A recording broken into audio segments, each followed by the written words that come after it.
Hi everyone, this is Coulomb and you're watching a video lecture series on field theory.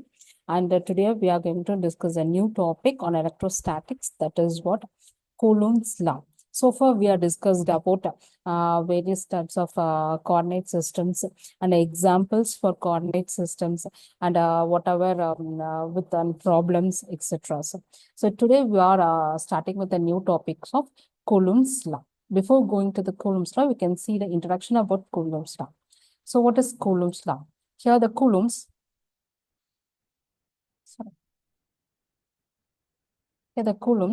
who's discovered this has published as the first three reports of electricity and magnetism. First three reports of electricity, published the first three reports of electricity and magnetism. Sorry.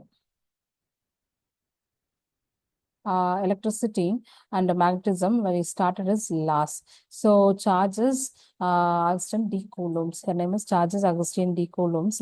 He developed the theory of electromagnetism. So he developed the theory of electromagnetism.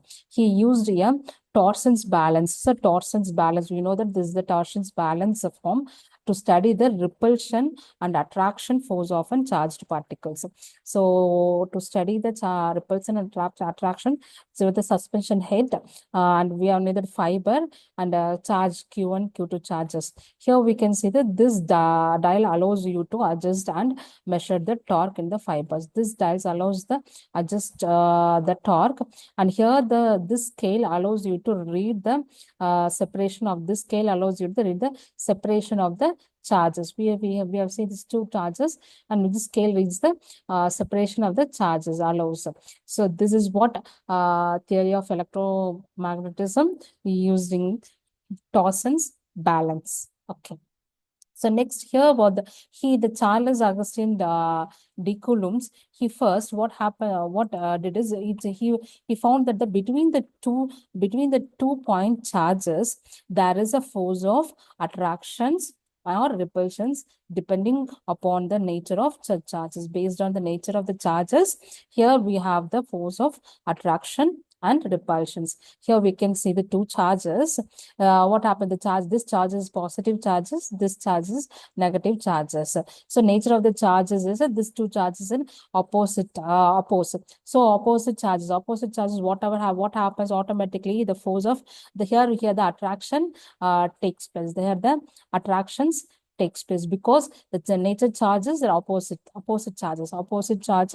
What happens? The attraction takes place. The charge Q1 and Q2, the charge is opposite. Here, for example, now this is positive charge and this is this is also positive. This in the nature of the charges is positive. So these two charges are same charges. So same charges, what happens? Here what happens? The repulsions takes place. Here the repulsion takes place. So what happened to the distance R? What happened to the distance R when attraction, the distance R gets reduces. For repulsions, what happens? The distance R get increases. The distance R get increases. So for this is for understanding the force of attraction and repulsion. Here comes the Coulombs shows that shows that what happens is the force. Here the Coulomb shows the force. Force F is directly proportional to charge Q1 and Q2. Here the force is directly proportional to charge represents the R square, the radius square. So because the radius, based on this radius, the charge Q1 and Q2 because of this radius distance R.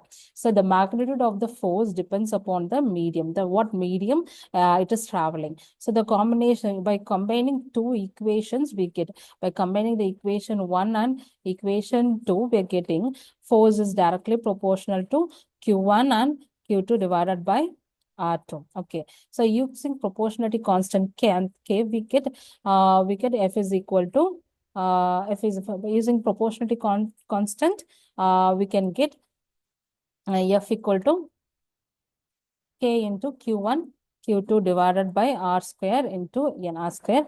So that is forces, unit is Newton meter. The constant of proportionality is given by the constant K is given 1 divided by 4 pi epsilon naught. So epsilon naught value 8.8 8 into 4, 8.84 into 10 power minus 12 Coulomb square by meter square. The force is given by the following equation. The force, finally, we are applying the K constant value. The force is the final equations. Here comes the limitations. The limitations is the charge can be considered at any point. The charge can be considered at any point, that they should be stationary with each other. That should be stationary with each other. So it should not be movement as a dynamic. That should be stationary with each other. These are the main two limitation of Coulomb's law. With this video, we are ending up today's lecture series, and we can see another. We will continue with this tomorrow. We can see another video lecture series. Thank you.